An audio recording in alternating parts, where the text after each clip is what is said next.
placing in the near future. I just got out of an AMD trade, and we went from like $52.53 all the way to $68.69. I exited the trade due to earnings. I did not know what was going to happen, and that wasn't part of the trade. However, after earnings yesterday and the good news today, it's up. It ended the day 12.5% up. Not only did they beat their expected earnings, they also raised their full year guidance.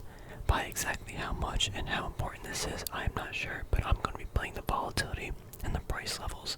These are some of my favorite trades. It's when a stock breaks the all-time high, and you basically play price levels after this with good news. Basically, this happened with AMD a while ago, and now this is prime times. If we go to a 1 year or this is monthly chart from like 87, 88 .com crash, bubble, whatever, you can even see we're at all-time highs. So these are very easy charts to pick apart fundamental, technical wise, because the price levels you're working with are so new. All these price levels down here almost don't matter.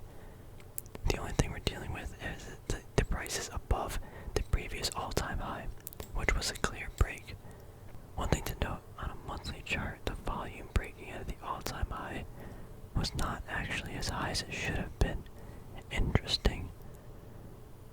Relative back in 2018 when it had like a new high, it had more volume. But anyway, let's go down to a shorter time frame. I guess I'll redraw this one. Oh, right now AMD is at the 2 standard deviation zone on a 3. This is 5-year weekly chart time frame. So this could be a potential price level we could play off of based on statistics. Let's head down to the daily time frame. So everything from here to here is the only prices that we're going to be really working with, and this is why it's so easy to read and play off of price levels if they hold. So we have the push up. This is the all-time high right here. This is $60. Let me just confirm that. $60 is the all-time high. Break above again right now. It's 25% up from the all-time high. I think it needs to see a pullback. Definitely buying in these territories up here is a little bit too risky. For me at least, I would not be doing so. Let's remove that. So we're going to actually redraw some potential price levels and stuff too. That might be useful for us. Let's actually go down to a 4-hour. So we see from about 67 to like $70. So I'm gonna do a $70 price support, and this is close enough. It doesn't need to be that accurate, at least for the type of trading I do. $70 support seems to be held pretty strong. Down here is actually like a hyper buy zone, but actually a better support would be like here. This is where the price loves to hold up. So we have buyers around this area even before earnings and after. But at market open today, I don't know what happened here. 9:20, a big seller came in. There was still 70,000 volume on a 5-minute candle. So in 1 minute, this doesn't seem too important actually. 137,000 volume is still a lot, but someone drove the price down here, but it got immediately bought back up if this candle is accurate. So what I'm going to be looking for in an AMD is for the momentum to be fading a little bit. If it catches to about $70, 68, maybe 67, I might take a small position and see if the price holds it around these price points. I think around here still, depending on the time frame, like if this happens tomorrow, I need more candles, more information. But a retest at like $60 would be great, but it's probably not, to be honest. Even a retest at 64 might be important. But a retest and hold from anywhere between 70 and 68, maybe 67, potential buy opportunities might be come into play for me. The play here would be to wait for a big pullback based on good earnings and good projected forecast, and then ride that out for I don't know how long. This is the tricky part, and that is timing the exits on the trade. One way we can do that is through standard deviation zones, but I'm not entirely sure how I want to play this just yet. Again, I need more information. It's only been 1 day, about like 4 or 5 days of trading days of information from back year to year. All the price points we're gonna have. If this thing continues to run up, I'm not really gonna worry about it. I want to see a big pullback and then a hold at a proper price point.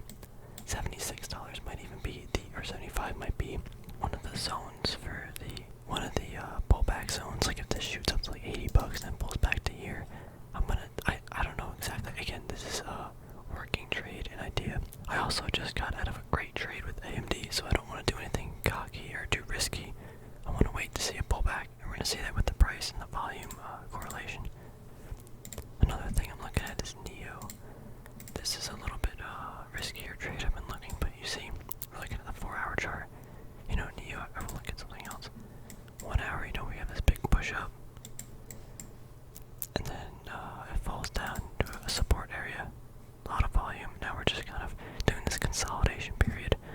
I'm expecting this to have some leg down, almost back to like a $10.50 level, something around here.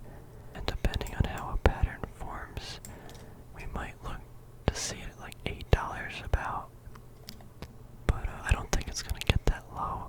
However, if it gets around these 10 areas, I'm going to start taking interest again. I think the stock has been kind of hammered and put back to a decent trading opportunity. Look at this volume too on a 1 day. Again, that fade in the volume, and now we have a little bit more volume actually. On the 28th yesterday, lack of volume today. If it goes up to 1360, it's probably going to get slapped down again. Just my observation from what I'm looking at here, it kind of looks like we're in a little bit of a descending pattern. Kind of hard to see here. And we have the push up, you know, then it fades down. Now it's consolidating. It might see the fade down. I don't think it'll see a fade up, but if it does, it might create a double top. And it probably won't break out unless the news is really good. But if it breaks up to here, to 16, like 50 or something, and pushes back down here and holds, that's a good sign for a retest to break above. That's being very optimistic. So I'm going to be watching this. This is still a little bit unfavorable, but I do want to watch it because the percentage gain and run up on something like this could be crazy if you time it right. AMD is looking kind of spicy. We need to see a pullback into a lower risk environment. So yeah, these are some of the things I'm watching. We did a Podgy report today. Oh, after Market Central. That doesn't look like anything happened yet. It's 4:40 and nothing moved. Maybe I'll see in the morning if this did any big move. Tomorrow is a big day for me. We have NIO earnings before. I really hope they do good. And KL after. So if we find out that gold underperformed, my portfolio is getting the big slap, but that's a risk I'm going to take. Gold and silver did. I'm not trying to talk about gold and silver, but it's really important right now for the trading environment. They have had a little bit of a pullback, which is good, healthy, but you know, it just gets bought back up, even on really high volume too. Wow, that's a lot of volume for. Hold on a minute. What the heck happened here? What happened at 3 p.m.? I wasn't here. Silver fell 5%, and then got bought back up. What the heck? Wait, that's a 1 minute candle. 3%. What happened? I'll have to look into this. That's actually really fascinating. What did that happen in gold as well? Yeah, what happened? I bet there was some meeting or something. Anyway, yeah, thanks for watching, and I'll see you guys in my next video.